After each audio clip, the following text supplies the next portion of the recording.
নমস্কাৰ সকলো চাকৰি প্ৰত্যাশী তথা বন্ধু বান্ধৱীসকলে মোৰ NB এডুটেক চেনেললৈ সকলোকে স্বাগতম জনাইছোঁ। আজি আমি কথা পাতিব গৈ আছোঁ গুৱাহাটী হাইকোৰ্টৰ ৰিচেণ্ট এডভাৰটাইজমেণ্ট JW অৰ্থাৎ junior administrative assistant. Advertisement publish হৈছিলে 2 জুলাই 2025। নাপাহৰিব 31 জুলাই 5 বজালৈকে লাষ্ট ডেট আছে 31 জুলাই। আৰু টোটেল পোষ্ট ভেকেণ্ট আপোনালোকে স্ক্ৰীনত দেখিব পাইছে। টোটেল পোষ্ট ভেকেণ্ট আছে 367 জিলা অনুসৰি। দ্যাট মিনছ ডিষ্ট্ৰিক্ট ৱাইজত ব্ৰেকআপখিনি ইয়াত দিয়া আছে, আপোনালোকে চাব পাৰে। এডভাৰটাইজমেণ্ট আপুনি গুৱাহাটী হাইকোৰ্টৰ ৱেবছাইট অথবা গুগলত যদি চাৰ্চ কৰে পাই যাব। ফৰ SC ST ফি আছে 250, ফৰ আদাৰ্ছ 500 আছে। ক্ৰাইটেৰিয়াখিনি আপোনালোকে গম পাইছে, ইয়াত স্পষ্টকৈ উল্লেখ আছে। যিকোনো ষ্ট্ৰীমত গ্ৰেজুৱেট হ'ব লাগে, 3 মাহৰ কম্পিউটাৰ চাৰ্টিফিকেট প্ৰযোজ্য হয় ইয়াত। Assamese language that means official language অসমৰ ৱেল কনভাৰ্চেণ্ট হ'ব লাগে তেখেতে, তাৰমানে জানিব লাগে, এটলিষ্ট কোৱালিফাই হ'ব লাগে। আৰু valid registration certificate, registration in the চেন্স এমপ্লয়মেণ্ট এক্সচেঞ্জ ৰেজিষ্ট্ৰেশ্যন চাৰ্টিফিকেট থাকিব লাগে। যদি ৰিনিউ কৰা নাই কাইণ্ডলি কৰাই ল'ব। এজ লিমিট আছে আনৰিজাৰ্ভৰ কাৰণে 40, OBC MOBC 43, SC আৰু STP আৰু STH 45 আৰু PWBD 50।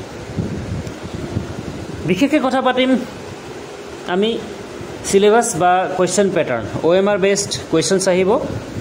জেনেৰেল ইংলিছ 50 মাৰ্কছ থাকিব, general knowledge including computer knowledge 30 marks আৰু জেনেৰেল এপ্টিটিউড 20 মাৰ্কছ। আৰু official language of the state of Assam 20 marks, য'ত 40% পালেই হ'ব, কোৱালিফাই কৰিব। এটা কথা নাপাহৰিব বন্ধু বান্ধৱীসকল, নেগেটিভ মাৰ্কছ আছে।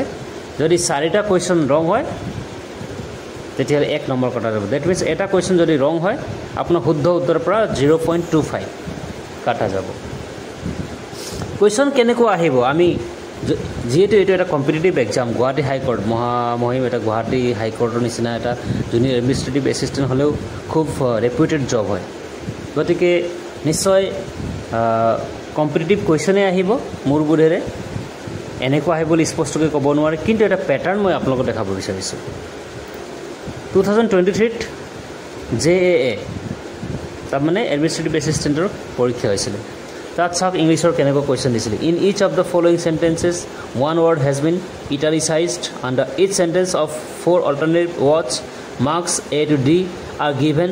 Select from these alternatives the word that convey more or less the same meaning as the italicized word in the sentence. তাৰমানে কুৱেশ্যন দিছে, এটা চেণ্টেন্স দিছে, চেণ্টেন্সৰ এগেইনষ্টত ইটালিক্স এটা ৱৰ্ড কৰা আছে, তাত 4টা এনচাৰ দিছে।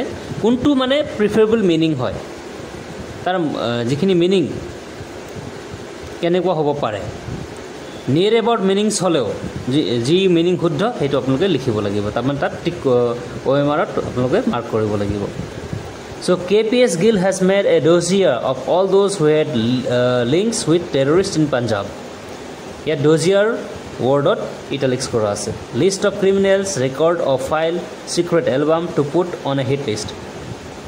কোনটো অপশ্যন শুদ্ধ হ'ব আপোনালোকে দিব লাগে। এইটো জাষ্ট এটা মই এক্সাম্পল দিব বিচাৰিছোঁ। ঠিক তেনেকৈ অসমীয়াৰ যিখিনি আছে আছামিজ লেংগুৱেজত দিয়া আছে কিছুমান বস্তু, সন্ধি ভাঙা বা সন্ধি পাতা টাইপ মই দেখাই আছোঁ। এয়া তলত দিয়া শব্দবিলাকৰ সন্ধি বিচ্ছেদ কৰক।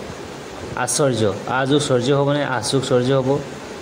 ঠিক তেনেকৈ আপোনাৰ দিয়া আছে এটা শব্দত প্ৰকাশ কৰা যাৰ পূৰ্বজন্মৰ কথা মনত আছে, হয় নহয়? জাতিস্মৰ চবেই জানে, যি কণীৰ পৰা জন্মে অণ্ডজ, সৰ্বজ্ঞ বা ৰণজ্ঞটো নহয়, সিমান টাফো নহয়। তো পেটাৰ্ণ ইয়াত দিয়া আছে, প্লাছ জেনেৰেল এপ্টিটিউড থাকিব, কম্পিউটাৰৰ কিছুমান কুৱেশ্যনছ থাকিব, টাইপিং টেষ্ট থাকিব। মই ফৰ এক্সাম্পল ক'ব বিচাৰিছোঁ, অতি ইজি যে এনেকুৱা দিব পাৰে MS ৱৰ্ডত গোটেইখিনি চেণ্টেন্স বা যিখিনি তাত লিখা আছে গোটেইখিনি ছিলেক্ট কৰিবলৈ আমি কি কৰিব লাগে?